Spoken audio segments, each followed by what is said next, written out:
Bonjour à toutes et à tous et bienvenue dans cette vidéo consacrée à la fiscalité indirecte. Nous allons aborder les mesures de la loi de finances pour 2026 qui touchent à la facturation électronique. Avant de rentrer dans le vif du sujet, j'ai le plaisir d'accueillir Jean-Charles qui va nous décrypter toute cette réforme. Ce sujet devient un sujet brûlant. Nous sommes en 2026. On a une entrée en vigueur très prochaine de la réforme. Qu'est-ce qui nous attend à la brève échéance? Bonjour Béatrice. Alors effectivement, la loi de finances contient un article important sur la facturation électronique. C'est un seul article, mais qui est assez dense, qui contient du coup beaucoup d'informations et de sujets variés, et qui vient impacter pas moins de 7 articles du CGI.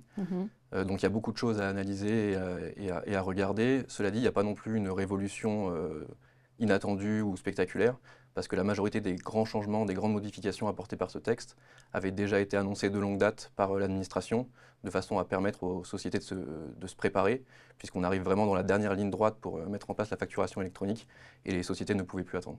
D'accord. Donc dernière ligne droite. On va commencer par un point de calendrier qui ne sera peut-être pas du luxe. Qu'est-ce qui nous attend dans les prochaines étapes? Alors pour comprendre le calendrier, il faut distinguer l'obligation de facturation électronique en deux parties. Tout d'abord, il y a l'obligation de réception des factures électroniques, qui s'applique là dans ce cas-là, il n'y a qu'une seule date à retenir, puisque toutes les sociétés françaises seront concernées par cette obligation à compter du 1er septembre 2026. Donc tout le monde doit se mettre en capacité de recevoir des facturations électroniques via la mise en place et l'implémentation d'une plateforme agréée de facturation. Et ensuite, pour la partie émission des factures électroniques et émission de ce qu'on appelle le e-reporting, donc la transmission des données de transaction, le calendrier est progressif et il s'applique en fonction de la taille des sociétés. Donc on a les ETI, les grandes entreprises et les groupes TVA qui sont concernés également dès le 1er septembre 2026, donc cette année. En revanche, pour les PME et les micro-entreprises, l'entrée en vigueur sera retardée au 1er septembre 2027. Très bien, donc 1er septembre 2026, on y est quasiment. Avant de rentrer dans le détail des mesures comprises dans la loi de finances, est-ce que tu peux nous faire un bref rappel du contenu de la réforme pour les entreprises? Oui, bien sûr. Donc je vais simplifier au maximum parce qu'il faut aller à l'essentiel. Du coup, la réforme de la facturation électronique, elle comprend deux grands pans, deux grands axes, deux obligations. Il y a le e-invoicing, donc la facturation électronique à proprement parler, qui concerne les opérations réalisées entre des sociétés assujetties établies en France, donc uniquement du B2B entre assujettis français. Et ce qu'elle change, c'est que concrètement, les sociétés ne seront plus habilitées à émettre des factures comme elles le font actuellement avec, par exemple, un fichier PDF qui est envoyé par email, mais elles auront l'obligation d'émettre leurs factures via une plateforme agréée de facturation sous un format structuré qui contient une quantité importante de données de transaction qu'il faudra transmettre. Au niveau du schéma, donc le vendeur va transmettre ses données de facturation à sa plateforme agréée, la PA. Cette PA va générer une facture structurée électronique. Elle va la transmettre à la PA de l'acheteur. Et cette PA de l'acheteur va transmettre in fine cette facture à l'acheteur. Et en parallèle de tout ce flux de facturation, la PA du vendeur va également transmettre en temps réel à l'administration fiscale toutes les données de transaction correspondantes. Et ensuite, le deuxième volet de la réforme, c'est donc le e-reporting. Là, c'est un petit peu différent. Ça concerne uniquement les opérations B2B internationales et les opérations B2C. Et dans ce cas-là, le schéma de facturation reste identique, c'est-à-dire qu'on peut continuer à facturer directement ses clients. En revanche, en parallèle de cette facturation directe, les sociétés auront l'obligation tous les 10 jours d'adresser, toujours via une plateforme agréée, un reporting de toutes les données de transaction réalisées à l'administration fiscale. Donc en synthèse, il y a deux grosses révolutions impliquées par cette réforme de la facturation électronique. Il y a une révolution des process de facturation, puisque les sociétés vont devoir le revoir et l'adapter, puisqu'il change de tout au tout. Et en même temps, une révolution dans la façon dont l'administration fiscale réalise son contrôle fiscal, puisqu'avec cette transmission de données de transactions en temps réel, on passe clairement dans une ère du contrôle fiscal en continu qu'il va falloir anticiper. D'accord, donc une réforme vraiment structurante pour les entreprises. On va passer à l'analyse proprement dite de la loi de finances pour 2026. Différentes modifications sont apportées par cette loi. Et notamment, on a regroupé ça en trois thèmes. Le premier concerne les obligations liées aux plateformes agréées. Est-ce que tu peux nous en dire plus sur ce sujet? Oui, alors concernant les plateformes, le premier point, c'est une officialisation ou une inscription dans la loi d'un changement de modèle qui a été opéré en 2024 par l'administration. Initialement, l'administration prévoyait de mettre à la disposition des sociétés une plateforme publique de facturation, le PPF, qui serait gratuite et accessible directement pour les plus petites sociétés ou celles qui ont une volumétrie plus faible. Mais finalement, ça s'est avéré a priori trop difficile à mettre en œuvre pour l'État, et cette option a été abandonnée, ce qui implique que désormais toutes les sociétés françaises auront l'obligation de contracter avec une plateforme tierce, une plateforme privée, et logiquement payante, pour émettre les factures et émettre le e-reporting. Donc c'était connu depuis 2024, mais ça a été intégré dans la loi via cette loi de finances. Et ça a eu un impact assez important puisque ça fait que la charge qui pèse sur les plateformes agréées a été renforcée puisqu'elles doivent maintenant couvrir tout le marché et toutes les sociétés françaises, ce qui a créé par moments des embouteillages dans l'accès à ces plateformes, la contractualisation ou même leur capacité à répondre aux RFP ou aux demandes. Et ce qui implique, à mon sens, une nécessité, pour ceux qui ne l'auraient pas encore fait, de contacter très rapidement ces plateformes parce qu'il y a un temps de réponse et un temps d'implémentation qui est augmenté du fait de cette charge, qui pourrait nous mettre à risque pour la conformité en septembre 2026. Très bien. J'ai vu qu'il y avait également certaines évolutions en ce qui concerne le champ d'application de la facturation électronique, avec notamment de nouveaux cas d'exclusion du champ de la facturation. Oui, tout à fait. Alors sur le e-invoicing, effectivement, j'ai dit tout à l'heure que ça concernait toutes les opérations réalisées entre assujettis français, mais il y a évidemment des dérogations et des exclusions. Et la loi de finances vient de nous ajouter 2 cas d'exclusion. Donc c'est des opérations qui, bien qu'elles sont réalisées entre 2 assujettis français, se situent finalement en dehors du champ d'application du e-invoicing.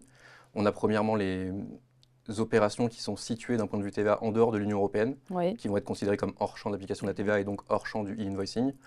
Et ensuite, il y a les opérations réalisées entre 2 sociétés françaises, mais qui constituent des livraisons intracommunautaires. Et dans ce cas-là, ces sociétés, puisqu'elles sont déjà couvertes par le e-reporting, n'auront pas à faire objet du e-invoicing. Merci Jean-Charles, c'est très clair sur ces nouveaux cas d'exclusion du champ d'application de la facturation. Mais alors à l'inverse, on a une extension du champ d'application pour tout ce qui concerne le e-reporting. Oui, en effet, la loi prévoit du coup une extension ou des ajouts à la liste des opérations qui sont soumises au e-reporting. En ce qui concerne les sociétés établies en France, on a 2 principaux ajouts. Le premier, c'est les prestations de services, lorsqu'elles sont localisées en France en application des règles TVA et qui sont rendues au profit de preneurs qui sont soit non assujettis, soit assujettis mais établis en dehors de France. Donc dans ces 2 cas, si la prestation est localisée en France, on va rentrer dans le champ du e-reporting. Et le deuxième ajout, c'est les acquisitions intracommunautaires de biens, qui pourtant ne sont pas soumises à TVA du fait d'une disposition spécifique pour les opérations triangulaires. Mais la loi vient nous dire que malgré l'absence de TVA sur ces flux, il sera obligatoire de les intégrer dans le e-reporting.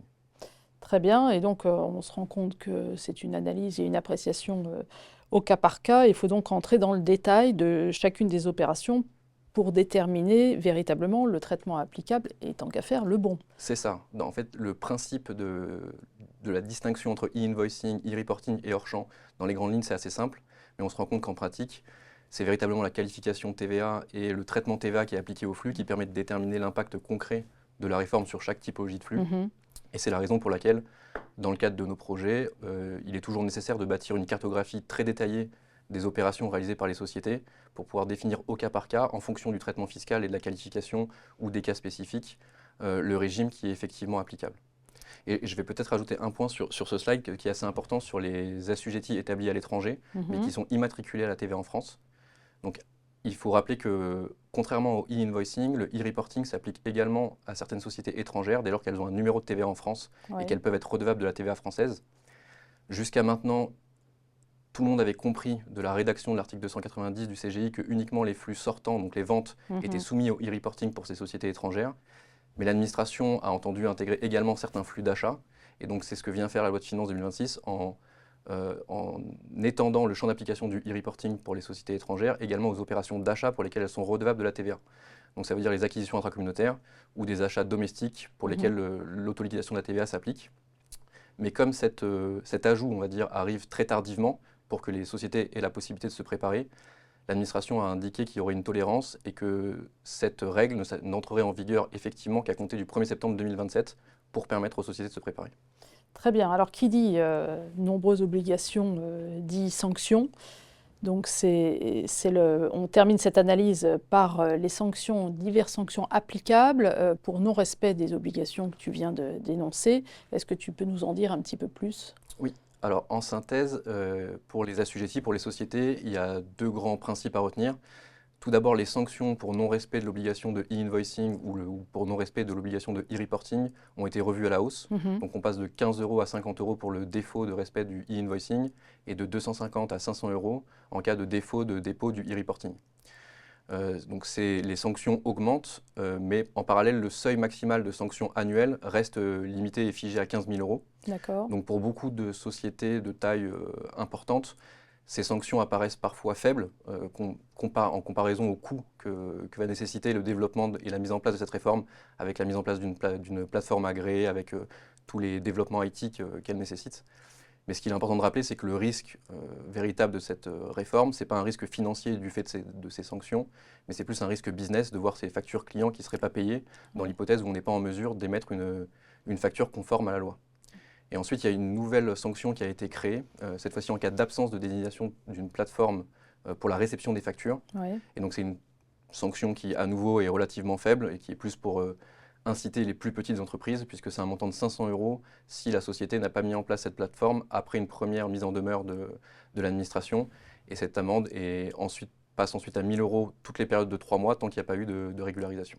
On le voit bien, l'enjeu, c'est une facturation qui n'est pas conforme aux obligations, c'est un rejet de la facture, un problème de paiement et donc un impact sur la trésorerie très directement, une remise en cause de la TVA déductible. Est-ce que tu pourrais nous donner ton retour d'expérience sur la mise en place et le développement, l'intégration de toutes ces obligations nouvelles pour des entreprises que tu accompagnes? Oui, bien sûr. Mais ça fait quelques années maintenant qu'on accompagne les clients sur ces projets. Et il y a peut-être deux grands enseignements qu'on peut tirer. Le premier, c'est que c'est des missions et des projets qui prennent beaucoup de temps et donc qui sont gérés sur le long terme. Il est vraiment très difficile de mener à bien un projet complet en moins de 6 mois, entre le diagnostic du besoin, la définition des obligations et ensuite la mise en place concrète, la contractualisation et l'implémentation de la plateforme qui implique également du mapping des données et du testing. Et donc le délai de 6 mois, c'est vraiment le grand... C'est incompressible. Voilà. Et donc les sociétés qui n'auraient pas commencé devraient commencer urgemment à lancer ce projet parce qu'après il va être difficile de respecter la deadline de septembre 2026. Et le second enseignement qu'on tire également, c'est comme on l'a vu tout à l'heure, c'est que c'est une réforme et des projets qui nécessitent une multi-expertise au sein de la société et des conseils. Évidemment, il y a beaucoup d'IT puisqu'on doit changer le processus de facturation et donc l'environnement IT de la société. Il y a beaucoup d'éléments comptables et financiers qui nécessitent la présence des directions fiscales et comptables, des directions financières et comptables dans le cadre de ces missions. Mais comme on l'a vu, il y a également un lien direct et immédiat avec la qualification fiscale et le traitement TVA des flux pour déterminer exactement l'impact concret de la réforme et comment il doit être traité. Et c'est la raison pour laquelle il ne faut pas sous-estimer l'importance d'intégrer un volet fiscal dans ces missions dès le début du projet pour pouvoir justement le cadrer et définir le besoin et couvrir tous les flux pour garantir la conformité. Merci beaucoup Jean-Charles. Nous avons terminé sur cette séquence consacrée à la facturation électronique avec une année charnière, cette année 2026. On en reparlera très certainement dans les années qui viennent, mais on se souviendra de 2026 comme une année phare, une bascule dans ce nouveau système de la facturation électronique. Merci pour votre attention.